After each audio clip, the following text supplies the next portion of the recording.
It's time to make it. Just give it a try. 'Cause you can make it like the old fat guy.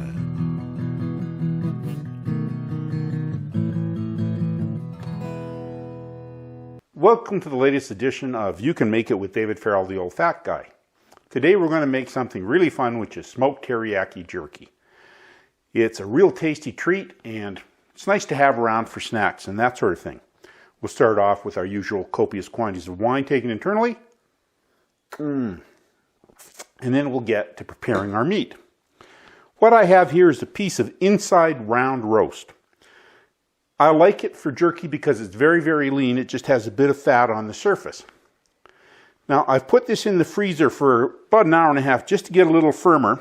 But the first thing I want to do is take off all the fat. Fat is the enemy of jerky. Fat does not store well. So we'll just slice the fat off.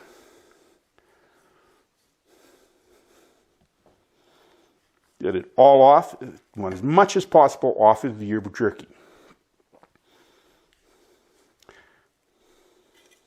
You might give up a little bit of meat, but believe me, it's worth it in the end product.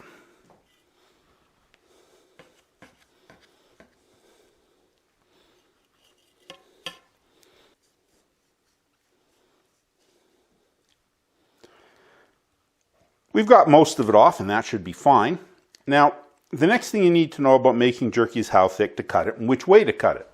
There's big arguments about whether to cut with the grain or against the grain.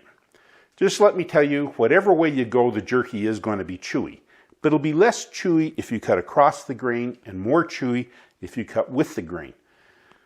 It's all what you like. I'm going to have a little bit of both. So what I like to do is take the thicker part of the roast and cut it off. And then I cut it in half to make two narrower pieces. And then you want to cut it into about 1/4 inch strips. No need to get a micrometer or anything, just roughly 1/4 inch is fine.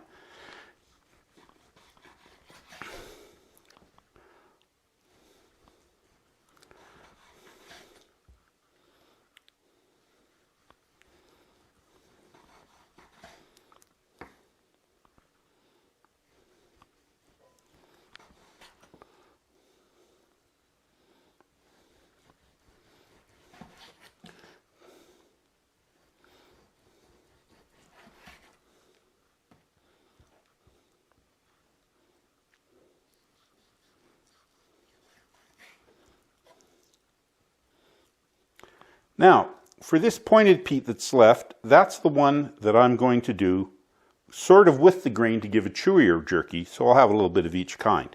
So just slice down and take some pieces like that. Now, when it gets to the point where they start to be a little wider like that, just take a cut across and you'll get narrower strips for your jerky.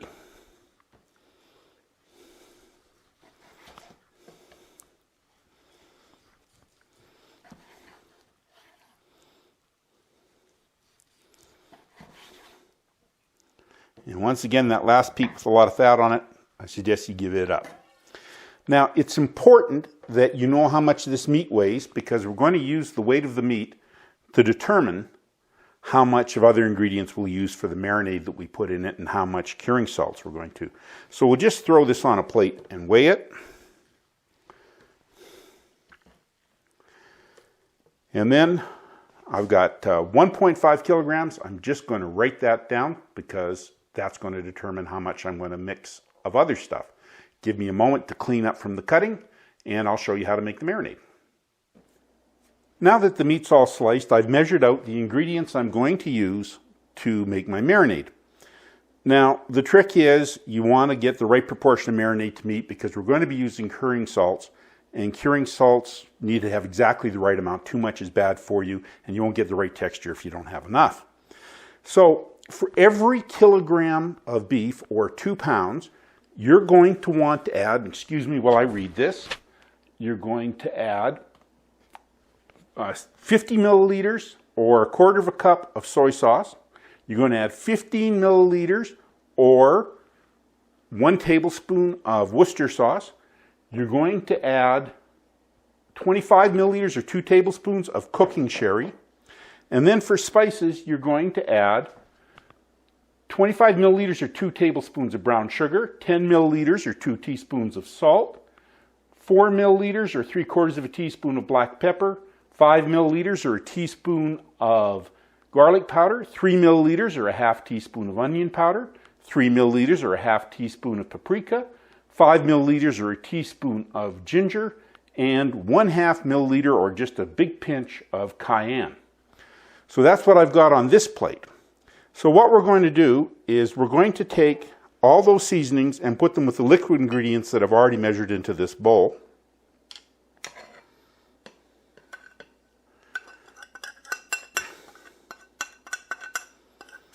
There we go. Now, there's one last ingredient, and that's curing salts. It's called Prague Pounder number 1. Some people call it Instacure number 1. Some people call it pink salt number 1. What it is a salt mixture that's used for curing bacon, ham, and in this case jerky, that is made up of 93.75% salt and 6.25% sodium nitrate. Whatever the product's called, it must have those ratios. And we're going to add 3.6 grams of curing salt, or pink salt number 1, for every kilogram or 2 pounds of meat. So because I had 1.5 kilograms, I'm going to use 1.5 of all those ingredients. So we'll just stir this slurry together, and then we'll put our pink salt in it. There we go. Make sure you get it all in. Okay, stir it into a slurry.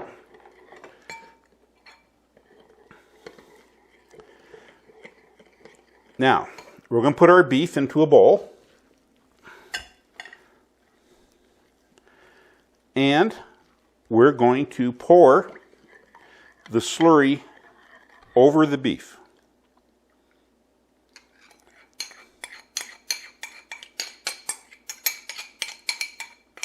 There we go. Now, you want to mix it around. I should have used a bit bigger bowl, but well, we all make mistakes. You're going to mix it around so that it all gets wet with the slurry. There we go. Make sure you get it all over all of it. Now, this is going to go in the fridge for 2 days to allow for the curing salts to cure that beef before we smoke it. Why do we cure it? It gives it a nice pink color. I think it gives it a better texture and a better flavor. And it will last longer than beef that you don't cure. You can make jerky just out of drying beef, but it has a shorter shelf life. So I like to cure mine. So I'll see you in 2 days after this is sat in the fridge, and I will turn it 3 or 4 times during those 2 days. Thanks very much. Our jerky's been marinating for 2 days, and we're ready to give it a smoke. Now, I use my little charcoal homemade smoker for doing jerky because I can keep really low temperatures in it. My pellet smoker doesn't operate so well at low temperatures. But it hasn't got a lot of room on it, so I'm going to show you a trick for getting more jerky on a small smoker like this. And what you do is you just take the beef strips out and you put 9 or 10 on a bamboo skewer, just so they hang down like that.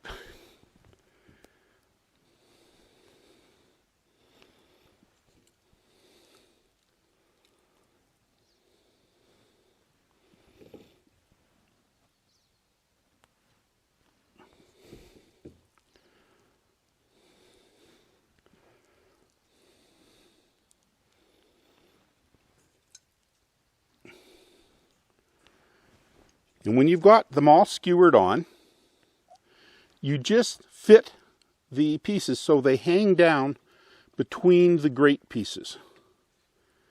And that lets you get some air between them so they'll dry, and it lets you fit a whole bunch of jerky onto a small smoker.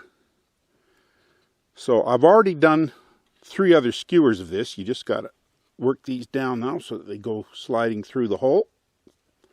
There we go. Sometimes they fold over a bit and give you some grief. There we go. This one here didn't quite fit in right, so we'll just push it down. There we go. So we now have all my jerky hanging in the smoker.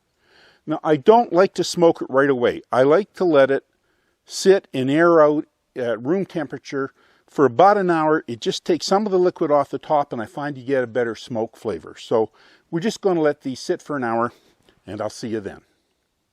So the beef for the jerky has been hanging for about an hour. Just take some of the excess moisture off the surface. And I've started lighting 6 briquettes, charcoal briquettes. I used my chimney, but I only did 6 of them because we want a slow heat that's going to burn for a long time. And I've put them in there to continue to light themselves. And what we're going to do is continue to make rows of 3 briquettes. Just lean them up against the ones behind them like that, right across the burner section of the smoker. This way it will slowly burn its way across, keeping the heat under control, but not having to add charcoal all the time. So just keep putting it in. I find this gets me a good 6 or 7 hours of burning anyway, even in a small little smoker like this.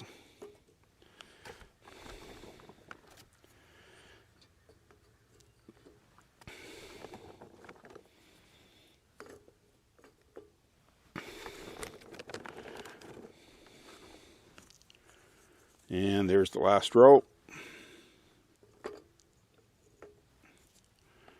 Now, I have a couple of chunks of hickory here that I'm just going to put on top of that, and that will give me the smoke. Now, I'll put the meat part with the meat on top of here. Now, when I do this, I'll show you a picture in the video of I put a ceramic pan raised on a little rack above the bottom so it diffuses the heat coming up and doesn't give direct heat to my meat. So I've put this in. I've also got my probe so that I can keep track of the temperature in the unit in there. So we'll just do that and put the lid on. Now, I'm going to have all the vents open on high until it gets up to about 150 degrees in here, and then I'm going to start turning them down. I'm shooting to smoke between 160 and 170 degrees Fahrenheit for several hours to get the beef to get a good smoky flavor and to dry out and become a nice jerky. So, I'll see you in a while. It took about 10 hours for my little smoker to dry the jerky out, which meant I had to go in and load up another batch of 3 coals back to keep it burning longer. How can you tell when your jerky is ready? Well, you want to start testing it at about 8 hours. And you pick up a piece of your jerky and you bend it. If it breaks and cracks like that, it's really close. Make sure there's no moisture in it. It should be leathery but not hard. That is perfectly cooked jerky. Now, on storing jerky, some people say you can store jerky for a long time just on a counter in a jar or something. That may be true, and in the old days they had to do that. But we don't have to do that anymore, and I strongly recommend that you vacuum seal your jerky and put it in the freezer. It'll last for months like that. When you take it out, it'll last for a good week to 2 weeks in the refrigerator or in an airtight container. So you know it will keep well, and there's just no need to risk it on the shelf. So let's try a piece of our jerky. Just got a little piece here so I won't be chewing forever.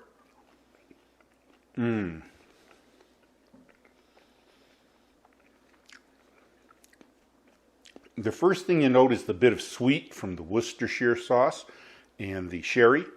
That little touch of sweet, the little salt from the soy sauce. And you get just the mildest of pepper burn on your tongue afterwards. Not anything that would bother anybody who's even any kind of heat averse, but just a nice aftertaste. This is a great teriyaki jerky, and the best part is you can make it.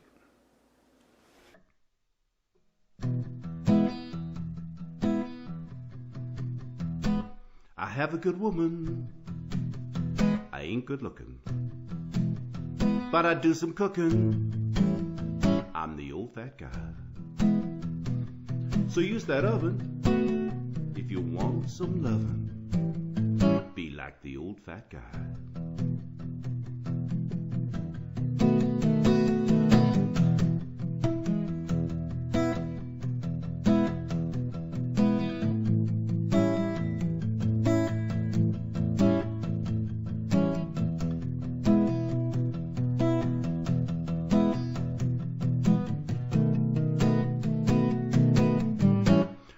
like the old fat guy.